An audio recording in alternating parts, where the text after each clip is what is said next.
ঠাকুর গিরিশকে বললেন, তুমি যে আমার সম্বন্ধে সবাইকে এত কিছু কথা বলে বেড়াও, তা তুমি আমার সম্বন্ধে কি এমন দেখেছ বা বুঝেছ?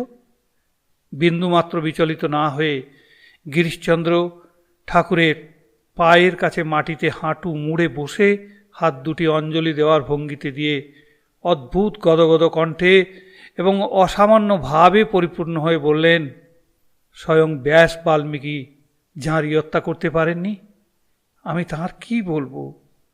অসীম মুগ্ধতায় গিরিশকে উপলক্ষ করে সমবেত ভক্তদের উদ্দেশ্যে ঠাকুর বললেন, তোমাদের কি আর বলবো, আশীর্বাদ করি তোমাদের চৈতন্য হোক।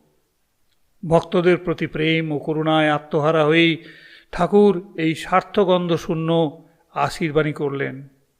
পরক্ষণেই তিনি ভাবাবিষ্ট হয়ে পড়লেন।